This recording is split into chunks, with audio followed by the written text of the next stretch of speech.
Hey everyone, welcome back. हाजिर हूँ आपके लिए लेकर एक ऐसी कहानी जो शुरुआत से लेकर अंत तक हमें अपनी मिस्ट्री से उलझा कर रखती है। तो वो पूछता है क्या, तो वो कहती है कि ये जो आपका चेहरा है ना वो, तो जैसे वो ये सुनता है तो वो भड़क जाता है और कहता है कि जो तुम्हारे सैंडविच का पैसा वो तुम खुद भर के आना। उसके बाद हम वापस हॉस्पिटल में आ जाते हैं। तो हॉस्पिटल में जैसे आते हैं तो जो डायरेक्टर है वो सीसीटीवी फुटेज चेक कर रहा होता है। तो जैसे वो सीसीटीवी फुटेज चेक करता है तो देखता है कि एक्चुअली में जो उसके पापा है उसके रूम के पास तो एक्चुअली में कोई गया था। वो लेडी, उसका नाम है पाक ओरान, वो वही औरत है जिसने थप्पड़ मारा था जूरी को।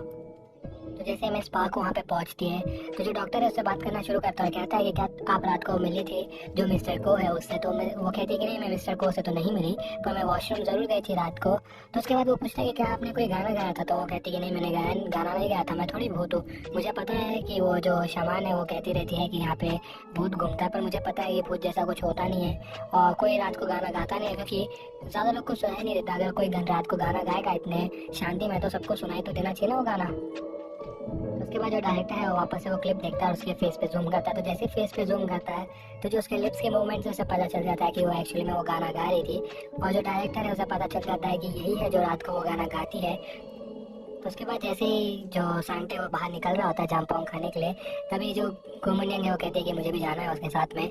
तो वो लोग पहुंच जाते हैं जामपोंग वाली जगह पे और उसे जो बचपन की याद है वो याद आने लगती है। तो उसे याद आता है कि जब वो छोटा था तभी उसकी जो मम्मी है उसे यहाँ पे लाया करती थी, पर उनके पास इतने ज़्यादा पैसे नहीं थे, इसके लिए वो सिर्फ 2 ही प्लेट लिया करती थी और एक प्लेट वो दे देती थी सांटे को और एक दे देती थी गांगटे को। और जब हम उसे पूछते थे कि वो क्यों नहीं खा रही है तो वो कहती थी कि मेरे को भूख नहीं है इसलिए मैं नहीं खा रही हूँ।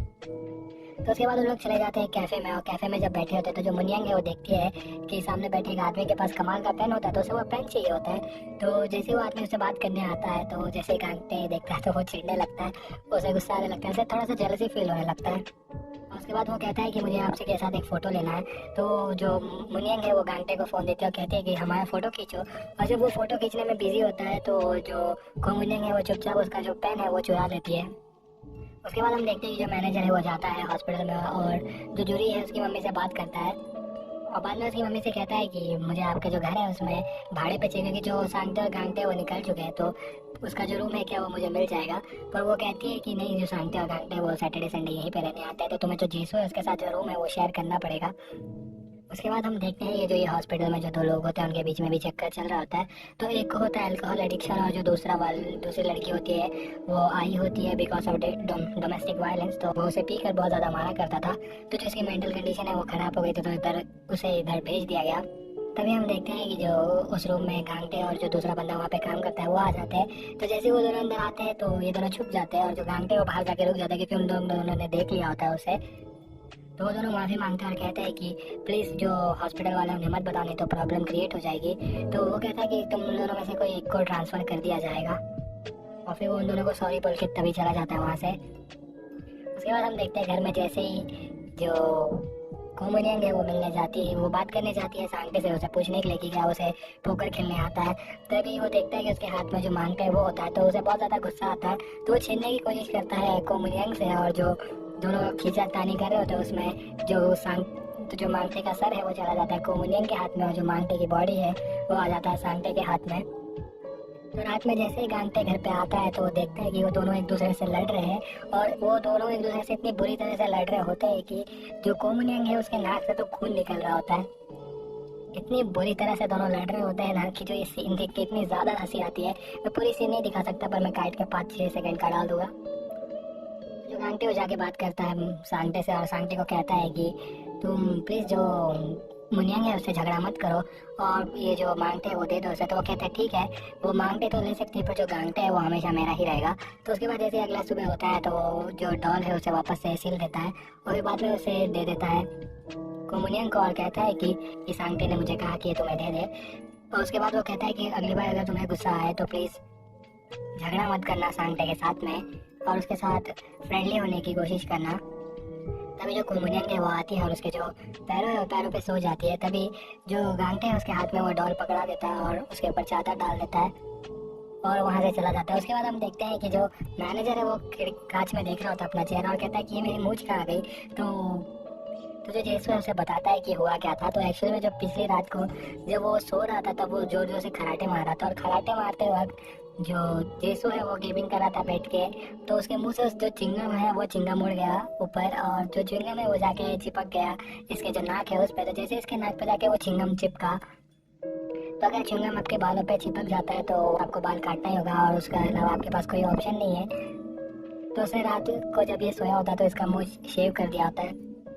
उसके बाद जो जूरी है और उसकी मम्मी जा रही होती है गाड़ी से, तो जो जूरी उसकी मम्मी से पूछती है कि तुम उसे रहने क्यों दे रहे हो यहाँ पे। तो जो जूरी की मम्मी कहती है क्योंकि वो तुम्हें इंटरेस्टेड है इसलिए मैं उसे रहने दे रही हूँ। तो वो कहती है कि तुम्हें तो पता है ना कि मैं कब से फॉलो कर रही हूँ गांगटे को, मैं गांगटे के पीछे जाना चाहती हूँ। तो उसकी मम्मी कहती है कि मुझे इसी का तो डर है कि शायद तुम एक दिन उसका पीछा करते करते जो क्लिफ है यानी कि जो खाई है, खाई में कूद जाओगे। तो बेटर यही होगा कि तुम जल्दी से जल्दी मूव ऑन कर जाओ उसके ऊपर से। उसके बाद जो बंदे को पकड़ा था गांगटे ने, तो गांगटे को एक कुछ तो देता है, पता नहीं वो डिश का नाम क्या है, पर वो दोनों बैठ के वहाँ पे खा रहे होते हैं। और बाद में वो कहता है कि मैंने और जो एरम है, वो लड़की का नाम होता है एरम, हम लोग ने प्रॉमिस कर लिया है कि जब तक हम यहाँ से छूट नहीं जाते तब तक हम ये सब नहीं करेंगे, कम से कम हॉस्पिटल में। तो वो कहता है कि ठीक है, अगर तुम मुझे प्रॉमिस करते हो कि मैं तुम्हें फिर से नहीं पकड़ूंगा तो मैं ये नहीं बताने वाला हूँ किसी को। उसके बाद हम देखते हैं कि जब वो बात कर रहा होता है तभी उसे याद आ रही होती है कोमुनियन की। तो वो जाता है और जो कोमुनियन के क्लास में उसे देख रहा होता है। तो उसके बाद हम देखते हैं जो हेड नर्स है वो जाके बात करती है सांगटे के साथ में, और सांगटे के साथ जब वो बात कर रही होती है तो कहते हैं क्या मैं इधर एक छोटा सा फूल बना दूँ। तो वो उसे मना कर देता है, कहता है नहीं तुम मेरी चीज़ों को टच मत करो। उसके बाद हम देखते हैं कि जो एरम का जो पति है जो पी के उसे पीटता था वो आ जाता, कहता है कि चलो घर पे मेरे साथ वापस चलो, और तुम मेरे साथ चलोगी तो मैं प्रॉमिस करता हूँ कि मैं कभी भी तुम पे हाथ नहीं उठाऊंगा। और पर वो मना कर देती है उसे, तो वो उसे वापस से उसे चमाट मारने वाला होता है। पर जैसे वो उसे चमाट मारने वाला होता है तो जो कोमुनियन है उसके वो कैन फेंक के मारती है। पर जैसे उसे वो कैन फेंक के मारती है तो वो भड़क जाता है और आके सीधा जो कोमुनियन है उसे थप्पड़ मार देता है। कि तभी वहाँ से भागा हुआ आता है हमारा गांगटे, और गांगटे उसे पीटना शुरू कर देता है, मुक्के पे मुक्के मारना शुरू कर देता है उसे। कि तभी जो बाकी के लोग हैं उसे आके रोक लेते हैं। तभी हम देखते हैं कि वो जाता है और उठाता है वो कोमुनियन को। तो जैसे ही वो कोमुनियन को उठाता है तो कोमुनियन के जो हाथ है उस कोमुनियन के हाथ में एक पत्थर होता है, यानी कि उस आदमी को पत्थर से मारने वाली होती है, पर क्योंकि गांगटे बीच में आ गया इसके ऊपर जाता है। तभी जो डायरेक्टर है, डायरेक्टर के ऑफिस में जाना होता है, तो क्योंकि इन लोग फोर्स यूज़ नहीं कर सकते तो उसे पनिशमेंट दी जा रही होती है। तो वो चिल्ला के कहता है कि मैं क्या करूँ तुम्हारे साथ में। तो जो सांगटा है वो भी वहाँ पे मौजूद होता था। सांगटा कहता है कि मैं इसका बड़ा भाई हूँ, आप टेंशन मत लो, मैं इसे घर पे जाके बहुत ज़्यादा डांटूंगा, और मैं इसे डांटूंगा तो ये समझ जाएगा, तो आपको बिल्कुल भी टेंशन लेने की ज़रूरत नहीं है, मैं इसे बचा लूँगा, मैं इसे बहुत डांटूंगा जिससे ये अगली बार से ऐसा कुछ ना कर पाए। वो डॉक्टर है वो कहता है कि ठीक है मैं तुम्हें 3 दिन के लिए सस्पेंड कर देता हूँ, तो 3 दिन के लिए सस्पेंड करो, जाके छुट्टियाँ एंजॉय करो।